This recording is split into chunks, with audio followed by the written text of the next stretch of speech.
مبارکہ ہے جس میں آپ نے ارشاد فرمایا کہ جس نے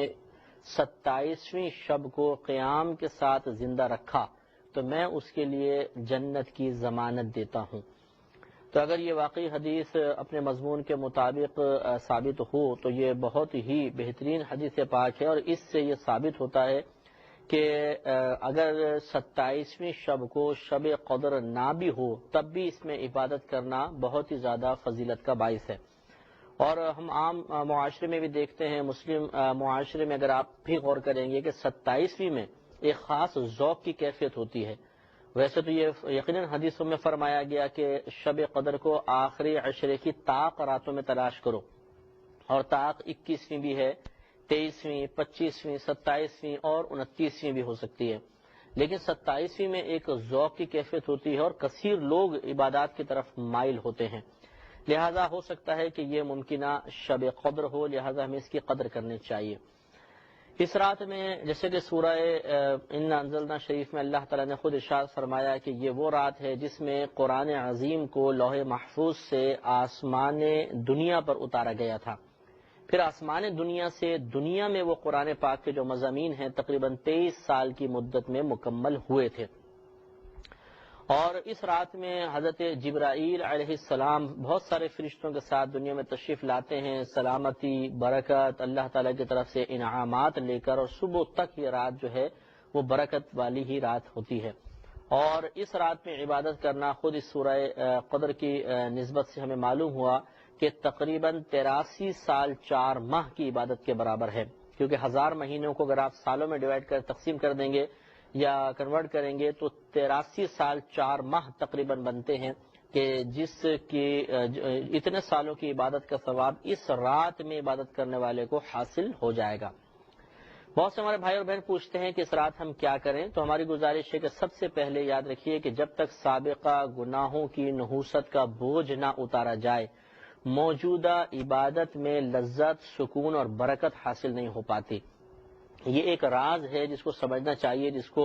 بڑے بڑے صوفیاء عظام نے سمجھا اور سمجھنے کے بعد اپنے متبعین تک پہنچایا کہ اگر تم موجودہ عبادت کی لذت و برکت کو حاصل کرنا چاہتے ہو، اس میں خوشی و خضوع چاہتے ہو، اس کے ذریعے روحانی ترقی کا سامان چاہتے ہو، تو سب سے پہلے اپنے اوپر موجودہ سابقہ گناہوں کا بوجھ اتارو،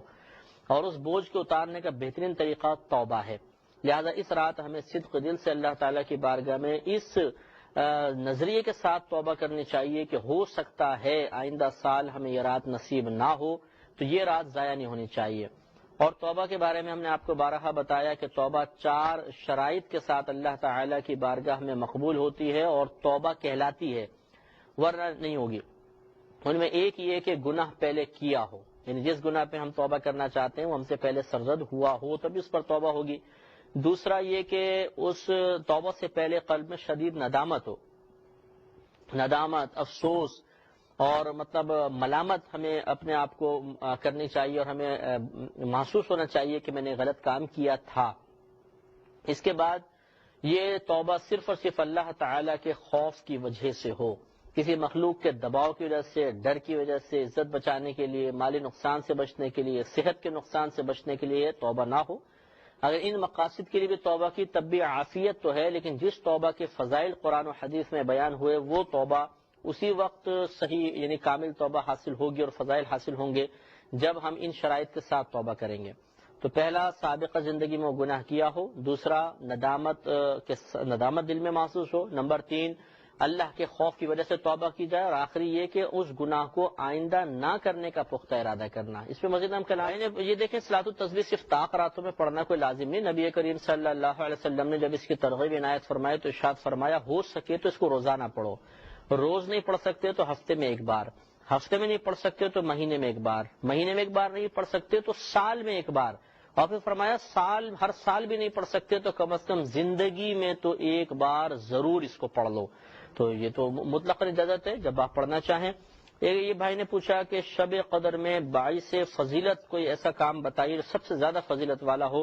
تو سب سے زیادہ جو فضیلت اللہ کی بارگاہ میں ہے وہ گناہ سے بچنے کی ہوتی ہے۔ اس کے بعد عبادات کے ارتکاب کی باری آتی ہے، تو سب سے پہلے تو اس پوری رات ہم گناہوں سے بچیں۔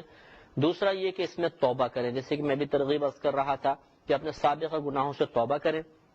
تیسرا یہ کہ کہ کوئی ناراض ہو اس کو راضی کرنے کی کوشش کریں۔ چوتھا، اگر کسی کا مالی طور پہ ہم پہ کچھ آتا ہو اور ہم ادا کرنے پر قادر ہوں تو فوراً سے پیشتر اس کو ادا کریں۔ اور بھی کچھ اعمال ہیں جو میں عرض کرتا ہوں لیکن ایک مختصر سے بریک کے بعد۔ بسم اللہ الرحمن الرحیم۔ شب قدر میں باعث فضیلت اعمال اور افعال کے بارے میں عرض کر رہا تھا، تو اس میں پھر نوافل بھی آتے ہیں، قرآن پاک کی تلاوت ہے، اذکار الہیہ ہیں، جس کو آپ اختیار کرنا چاہیں ضرور کیجیے۔ بہن نے پوچھا کہ میں نے کہا کہ شب قدر کی نشانیاں ذرا تھوڑا کچھ بتائیے۔ دیکھیں یہ تمام نشانیاں جو ہیں میں اس لیے ان پہ کلام کرنا چاہ رہا ہوں کہ یہ بہت سے لوگوں کے اپنے ذاتی تجربات کا نتیجہ ہے۔ قرآن و حدیث میں تو ایسی کوئی نشانی نہیں بیان کی گئی، تو لہٰذا ان کے اوپر توجہ نہ کریں۔ ویسے بہرحال بزرگوں نے فرمایا کہ جب شب قدر ہوتی ہے، اگر آپ سمندر پہ جائیں اس کا پانی پی کر دیکھیں تو وہ میٹھا ہوگا، بالکل میٹھے سے مراد چینی ملی ہوئی نہیں ہوگی جیسے عام نارمل پانی پیتے ہیں، یعنی کڑوا نہیں ہوگا، نمکین نہیں ہوگا۔ بعضوں نے کہا کہ اس رات میں آنسو کثرت سے نکلیں گے، یعنی دل مغموم ہوگا، نرم دلی، رقت قلبی پیدا ہوگی اور آدمی کے آنکھوں سے اشک جاری ہو جائیں گے۔ اور بھی کئی نشانیاں بیان فرمائیں، لیکن بہرحال ہمارا مشورہ یہی ہے کہ ایک بزرگ کا یہ قول ذہن میں رکھیے کہ جس نے جس رات کی قدر کر لی وہی اس کے لیے شب قدر ہے۔ تو اس لیے ان نشانیوں پر مطمئن ہونے کے بعد یا ان نشانیوں کو دیکھ کر آپ یہ سمجھیں کہ شاید یہی شب قدر ہے، اس کا ایک نقصان یہ ہو سکتا ہے کہ وہ والی شب قدر نہ ہو، دوسری طاقتیں ہوں اور آپ اس کو ہی شب قدر سمجھنے کے بعد آپ دوسری سے فیضیاب نہ ہوں۔ مختصر سے بڑے ایک بھائی نے پوچھا ہے کہ صلاۃ التسبیح ادا کرنے کا طریقہ بتا دیجئے۔ 4 رکعت نفل کی نیت سے صلاۃ التسبیح ہوں گی، چاروں رکعت ایک ساتھ پڑھی جائے گی، یعنی ایک ہی سلام سے۔ تو یوں کریں گے، نیت کرتا ہوں 4 رکعت نماز نفل صلاۃ التسبیح کی واسطے اللہ تعالیٰ کے منہ میرے قبلہ شریف کی طرف، اللہ اکبر۔ اس کے بعد ثنا پڑھیں گے اور ثنا پڑھنے کے بعد 15 مرتبہ یہ کلمہ پڑھیں گے، سبحان اللہ والحمد للہ ولا الہ الا اللہ واللہ اکبر۔ یہ پڑھنے کے بعد پھر آپ الحمد شریف پڑھیں، سورت پڑھیں، پھر 10 مرتبہ یہی تسبیح پڑھ لیجئے۔ اس کے بعد آپ رکوع میں جائیے، پھر رکوع کی پہلے تسبیح پڑھیں گے، پھر 10 مرتبہ یہ تسبیح، پھر رکوع سے کھڑے ہونے کے بعد پھر 10 مرتبہ، پھر پہلے سجدے میں تسبیحات، سجدے والی تسبیحات پڑھنے کے بعد 10 مرتبہ، پھر 2 سجدوں کے درمیان بیٹھ کے 10 مرتبہ، پھر اگلے سجدے میں 10 مرتبہ۔ اس طرح 10 ثنا کے بعد 15 ثنا کے بعد ہوئی، 10 قرات کے بعد تو قیام میں ہو گئی 25، پھر 10 رکوع میں 35، پھر رکوع سے کھڑے ہو کر یہ 45، پہلے سجدے میں جائیں گے تو 55، پھر بیٹھیں گے 65، اگلے سجدے میں جائیں گے پڑھیں گے تو 75۔ ایک رکعت میں 75 مرتبہ اس کو پڑھا جاتا ہے، اسی طرح چاروں رکعتوں میں اس کو مکمل کیا جائے گا۔ تو ہم آپ کی خدمت میں عرض کر رہے تھے کہ شب قدر میں یہ کوشش کرنی چاہیے کہ سب سے پہلے توبہ، تاکہ سابقہ گناہوں کا ثقل، بوجھ اور نحوست دور ہو جائے اور عبادات میں خشوع اور خضوع پیدا ہو۔ اس کے بعد کوئی ناراض ہیں تو اس کو راضی کرنے کی کوشش کیجیے، یعنی دنیاوی وجوہات کی بنا پہ ناراض ہیں، دینی وجہ سے ناراض ہیں تو اس میں شرعاً کوئی حرج نہیں۔ جیسے کوئی شخص کلمات کفر کہتا ہے، آپ اس وجہ سے اس سے ناراض ہو گئے تو اس کو منانے کی حاجت نہیں ہے، اگر وہ اپنی ضد پہ اڑا ہوا ہے تو اس کو تو ایسے رہنے دیجیے۔ اس کے بعد اگر کسی کا حق مارا ہوا ہے، مالی لحاظ سے ہے تو آپ اس کو ادا کریں، اور کسی کو جسمانی لحاظ سے، روحانی لحاظ سے اذیت پہنچائی تھی تو معافی طلب کر لیں، بہت ہی بہتر ہے۔ اس کے بعد یہ بعض اوقات پرچے تقسیم ہوتے ہیں کہ 1000 نوافل پڑھیں، 2000 نوافل پڑھیں، ان پرچوں پہ آپ توجہ نہ کیجیے، بلکہ آپ اپنی قضا نمازیں ادا کرنے کی کوشش کریں جتنا آپ میں ہمت ہے۔ اس کے علاوہ قرآن عظیم کی تلاوت، درود پاک کثرت کے ساتھ پڑھیے اور دیگر اذکار الہیہ آپ پڑھ لیجئے۔ اس کے علاوہ اگر کوئی ٹی وی پہ ایسا پروگرام آ رہا ہے کہ جس کو دیکھ کے معلومات میں اضافہ ہو، یا کوئی نعتیہ محفل وغیرہ آ رہی ہے، خشوع و خضوع پیدا ہوتا ہو، نبی کریم کی محبت میں اضافہ ہوتا ہو تو تھوڑا بہت اسے بھی دیکھ لینا چاہیے۔ تو غرض دیکھیں، نفس جو ہے ایک قسم کی عبادت کو اختیار کر کے کچھ بور سا ہو جاتا ہے، مختلف قسم کی عبادات اختیار کریں تو بہت ہی بہتر ہے۔ چونکہ پروگرام کے وقت تقریباً ختم ہو رہا ہے، انشاءاللہ زندگی رہی تو بروز جمعرات آپ سے دوبارہ ملاقات کا شرف حاصل ہوگا۔